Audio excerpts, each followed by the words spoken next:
something that we wanted to do, especially after yesterday going so deep in the game without hitting or scoring really. We knew 2 runs wasn't going to be enough. We were stressing that we need to keep scoring. I think defensively we made some miscues here and there that kind of cost us. But we knew that, with Morgan we were going to keep the game close, and as long as we did that, like we said yesterday, don't ever count us out.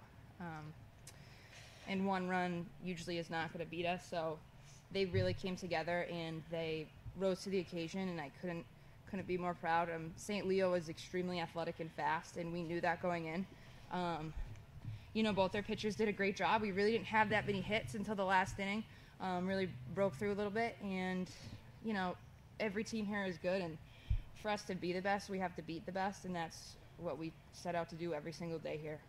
Do you have confidence in the game down the line because you've been in the situations a lot, or do you just have confidence because you have confidence in what you're going to do? I think it's a little bit of both. We definitely have been in those situations time and time again, it seems.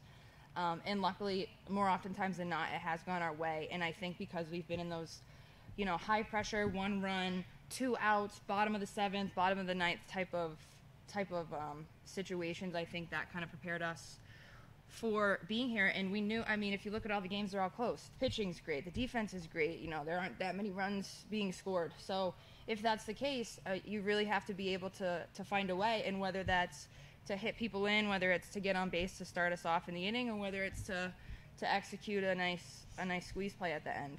So.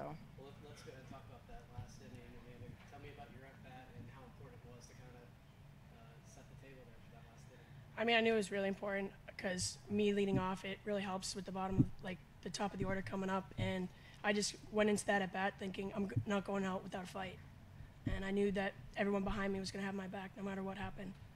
It seemed like the at-bats there in that 7th inning, Coach. A lot of good swings. I can't remember the exact sequence, but the at-bats were really lengthened and really kind of running down. Can you tell me about the approach that the hitters had to maybe really kind of find the right pitch and fight it off until they got the right pitch? Yeah, the at-bats were solid. I would say the lack of getting the bunt down was not great. However, they came through with 2 strikes. I think over both of our games here, our approach at the plate has been to really find a pitch that we can, hit hard in play. And I think our at-bats have been great in terms of fouling off pitches and 2 strike counts. And when you're facing good pitching, you're not really going to get very many good pitches to hit. So I think that in the 7th, when Bix got on, Murph was coming up, and she had been hitting the ball hard all over the place all day, foul, deep. So we knew, yes, ideally we wanted her to bunt Amanda over, but, she crushed one up the middle, and we just got it done. And they just don't panic, and that's what it is. And, we talk a lot about ignoring the noise in these situations when you have the crowd going crazy and the other team going crazy. I always tell them that in those situations, the pressure is on the defense. So make them work. And that's what we do. We're not going to overpower you. Time and time again here, I've heard that we have the least amount of home runs and all these teams have all these home runs. Well, that's not always going to be consistent. So we would rather be consistently good hitters. And that's what we've done all year, and that's why we've gotten here. And we're just going to keep that approach. Well, let's talk about the call to make to lay down that bunt. You just talked about the inability to maybe lay one down. What about the decision to go ahead and do that and her ability to get it done? So they had changed the pitcher and re-entered the starter. And, Maggie Murphy was on third. There's 1 out. Megan's over there at first. She doesn't really matter. Murph's the winning run.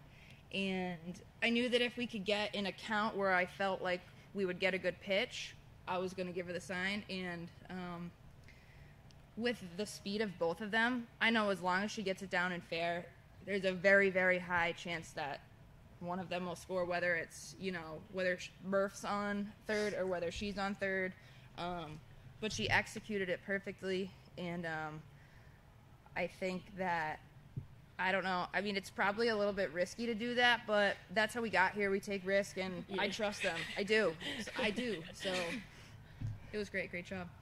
Thanks. Tell us about that final play. What were you waiting for it, for the call, and how good does it feel to be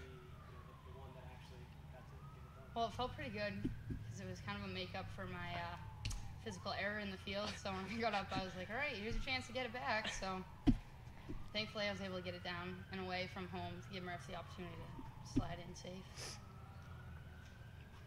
Okay, I think we've covered it all. Great.